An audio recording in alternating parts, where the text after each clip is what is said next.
அண்மையிலே தூய்மை பணியாளர்கள் பிரச்சனை. தூய்மை பணியாளர்கள் என்றால் அவர்கள் தலித்துகள், தலித்துகள் என்றால் அங்கே சிறுத்தைகள். ஏன் திருமாவளவன் இந்த அரசை எதிர்த்து போராடவில்லை? இப்படி விமர்சனங்களை கொண்டு போகிறார்கள்.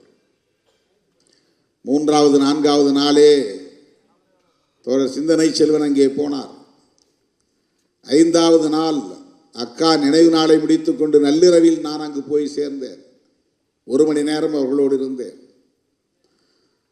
அதற்கு அடுத்து 6வது நாள் முதலமைச்சரை சந்தித்து இந்த பிரச்சனையை எடுத்து பேசினேன். 13ஆம் தேதி வரையில் தொடர்ந்து அமைச்சர்களோடும் பேசினேன், போராட்ட குழுவை சார்ந்த தோழர்களோடும் பேசினேன், ஒவ்வொரு நாளும் பேசினேன், மருத்துவமனையில் இருந்து கொண்டே பேசினேன்.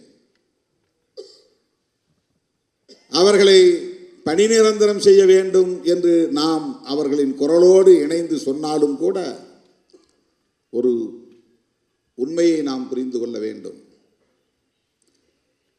நம்முடைய கோணத்திலிருந்து அந்த பிரச்சனையை அணுக வேண்டும். புரட்சியாளர் அம்பேத்கரின் பார்வையிலிருந்து இந்த பிரச்சனையை நாம் அணுக வேண்டும்.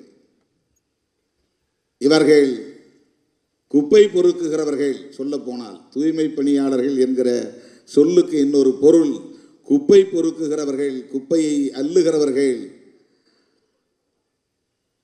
என்றுதான் பொருள். குப்பையை அள்ளுகிறவர்களை பணி நிரந்தரம் செய்து அந்த தொழிலையே நீங்கள் செய்து கொண்டிருங்கள் என்று சொல்லுவது எந்த வகையிலும் ஏற்புடையதல்ல. அதிலிருந்து மீள வேண்டும் என்பதுதான் நம்முடைய போராட்டம். அந்த தொழிலை செய்யக்கூடியவர்கள் தொடர்ந்து அதை செய்யக்கூடாது.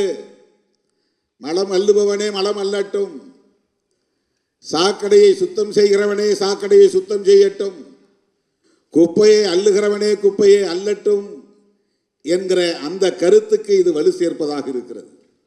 அரசு ஊழியர்கள் ஆக்குங்கள், பணி நிரந்தரம் செய்யுங்கள். ஒரு அம்பேத்கரின் மாணவனாக இருந்து, பெரியாரின் பிள்ளையாக இருந்து இதை நாம் வலுவாக சொல்ல முடியாது. குப்பையை அள்ளுகிற தொழிலை குப்பை அள்ளுகிறவர்களே செய்ய வேண்டும், அரசு பணியாளர்களாக அவர்களை மாற்ற வேண்டும் என்கிற அந்த கோரிக்கையில் நமக்கு மாற்று கருத்து இருக்கிறது. சொல்ல போனால் அதை எதிர்த்துதான் நாம் பேச வேண்டும். தலித்துகள் செய்கிறார்கள், அவர்களுக்கு பணி நிரந்தரம் செய். நாங்கள் தலித் இயக்கம். இதற்கு பெயர் கன்வென்ஷனல் திங்கிங். காலம் காலமாக இருக்கிற மரபு சார்ந்த சிந்தனை இது, அடிமை சார்ந்த சிந்தனை இது. வெட்டியான் தொழிலை செய்கிறவனை வெட்டியான் தொழிலாக அரசு ஊழியர்களாக ஆக்கி என்று சொன்னால் எப்படி அதை ஏற்றுக்கொள்ள முடியும்? அந்த தொழிலை ஒழிக்க வேண்டும்.